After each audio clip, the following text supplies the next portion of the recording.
Hey everyone, my name is Alex Garkovenko and I'm Head of Product here at Dexibit, where we provide big data analytics for cultural institutions. Today in this webinar, as we go into 2018, I'd like to provide you with an overview of where the cultural sector is at in adopting analytics at the turn of the year, alongside insight into the market forces and tech trends that shape our thinking, and of course a sneak peek into what's coming up for Dexibit in 2018. Firstly, here are my contact details if you want to reach out.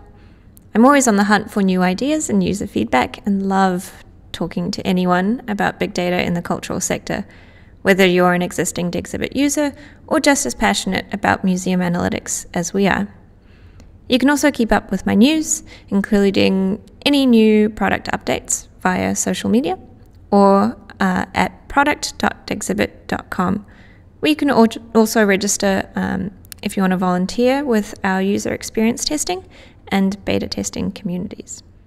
Now, for some necessary fine print. As you can imagine, we work in an entirely agile development setup here at Dexibit, and we keep our development roadmap very fluid to be able to move quickly and react in the changing way in which museums are embracing analytics.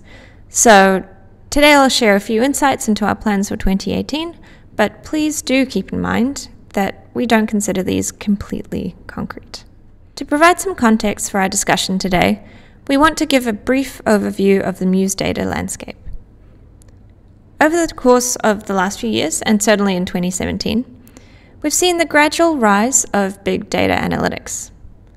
Like any emerging technology, it started being a fringe initiative taken up by those with a lot of passion and drive for data. For example, we probably see an abnormal distribution in our own client base towards new build museums. They come into this whole picture with fresh thinking and ideas, and we also see a lot of executive sponsors who've come from outside the museum field, those with commonly commercial backgrounds who've seen this work elsewhere, those for whom data insight is an operational norm. What we see is a transition occurring from those early adopters through to a growing mainstream. Again, this is a well-beaten pathway paved by many technology innovations before this, what Geoffrey Moore calls crossing the chasm. It's the inevitable shift that happens as the masses realize they're missing out and start playing catch-up. Interestingly, in the museum world, this mainstream move is happening on two fronts. Firstly, with some of the really large institutions who perhaps might move a little slower than their smaller counterparts, but also with the very small, who in this new area of democratization in artificial intelligence suddenly realize that this technology isn't out of their reach, both in the skill set or financially. For those that have been tackling analytics as a strategic imperative in 2017, often that started with an emphasis on removing manually intensive data administration. For most, that means reporting. Often the museum finds that a lot of its data is kept hidden away in siloed systems, inaccessible to those who need it most, and usually in a bit of a state. And this effort usually starts with a stock take of what we have, where it's coming from, what the source of truth is, what needs to be cleaned up, and then getting everything into one place using integration and data warehousing with awareness of issues like sovereignty, security, and privacy. Next, the museum often moves into more on-the-fly use of insight as its organizational culture adapts over time. And with this, we've seen the rise of dashboards and a move to in-the-moment data rather than museums who are putting up with weekly or even monthly reports. With this, we often see a departure from single-source reporting into cross-source reporting, and even better, cross-data insight, where the museum is blending together various datasets to start to see correlation and interdependence, say, between admissions and merchandising performance. At this stage too, we typically see the museum awaken to the idea that there's a lot of other data out there that it might not have harnessed already, such as Wi-Fi presence to understand on-site visitor behavior, or weather, or even regional events on what's happening around the city and the venue. Lastly, this has been the big marker for us at Dexibit in 2017, Once a museum has its reporting needs addressed and its transition to a more in-the-moment insight as its culture adapts, the museum is in a position to harness the value of artificial intelligence via forecasting using predictive analytics. The business case for this is driven at both the strategic planning side plus the more granular operational planning, and value is gained in both knowing what will happen in the future, plus having a baseline to compare planned versus actual to see the impact of levers such as marketing on the museum's performance. As a product, this is where Dexibit's solution is at the turn of the 2017-2018 season.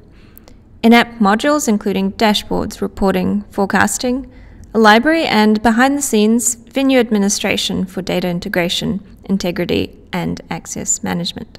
One more on the way, the Almanac, which is currently in what we refer to as MVP mode.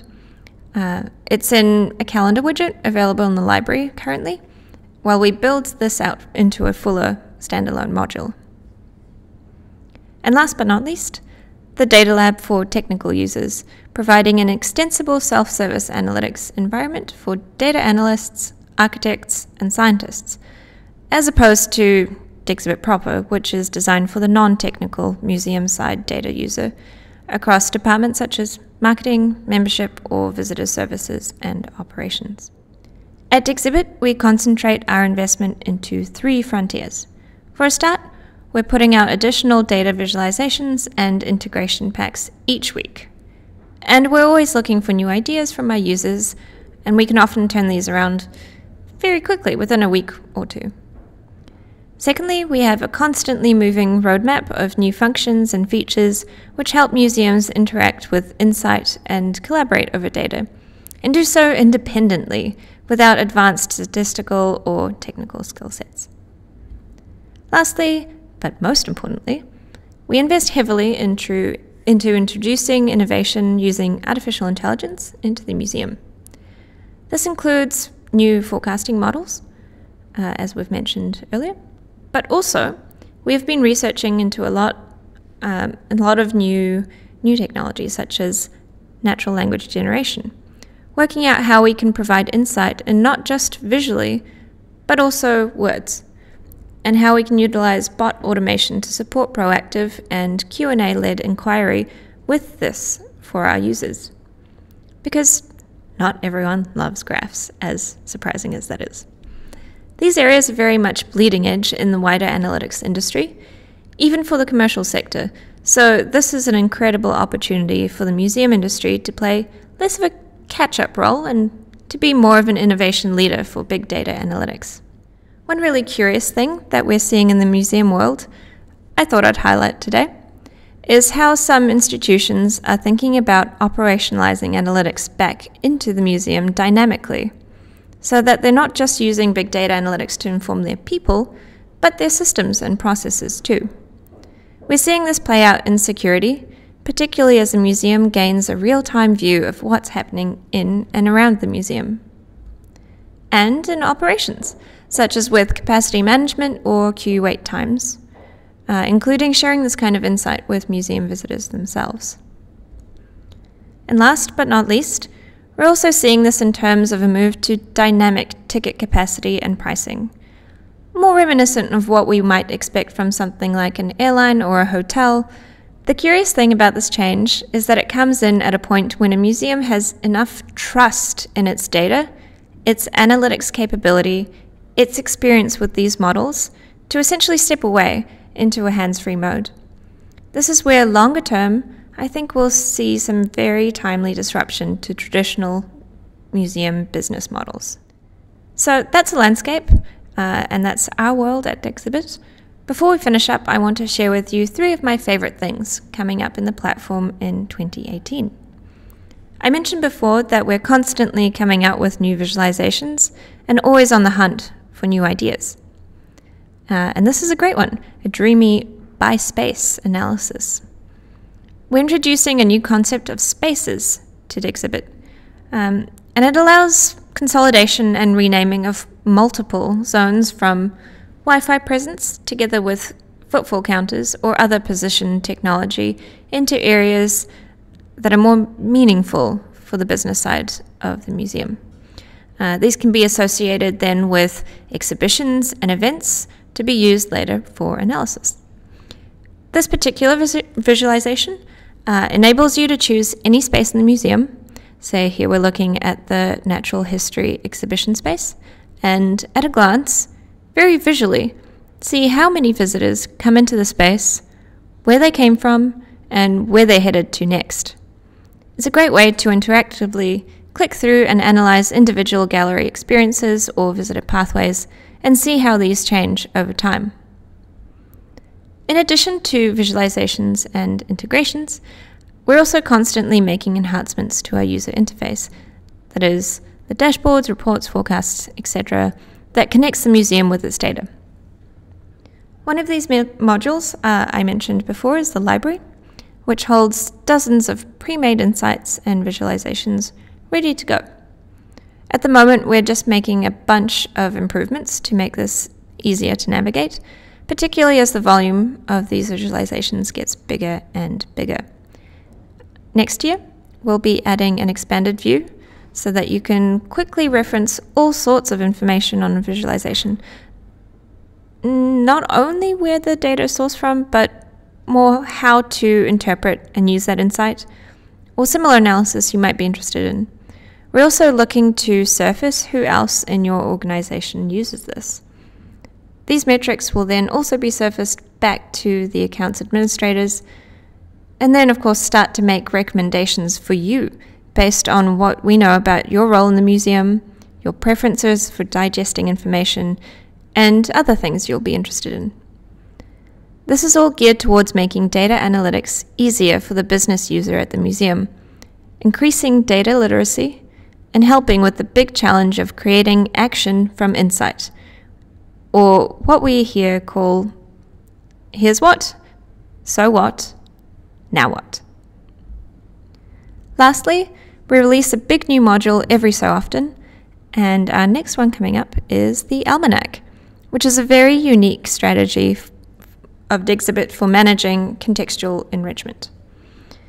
In 2017, we launched what we call the minimum viable product, or MVP version of this. And as we mentioned earlier, this is the calendar widget that can be added to a dashboard or a report to store contextual information on what's happening in and around the museum, such as exhibitions or events. These can be manually entered items like an exhibition schedule or regional events in your city. They can be global fed items like public holidays or the school term, or they can be connected to an integration pack source like earned media alerts or the weather. This information is really useful when you're looking back at your data to add context to why a metric or a trend went a particular way. But more importantly, it is especially useful data for forecasting forward too. We've also found that a lot of museums are looking to this data source as a tool for operations management. It becomes the one spot to know what's happening and what to expect at your venue. In 2018, we'll be launching an extended version of this calendar as the Almanac module. This will provide a bigger view of this contextual calendar data in the past and into the future, including different ways of looking at that data, such as a catalog view, daily planner view, or, my favorite, this Gantt chart you can see here. The more contextual data we have to call upon, the more accurate our forecasts can become and the more meaningful insight we can deliver. And that's it from me today. Thanks for joining me on this roadmap preview, and feel free to reach out for more.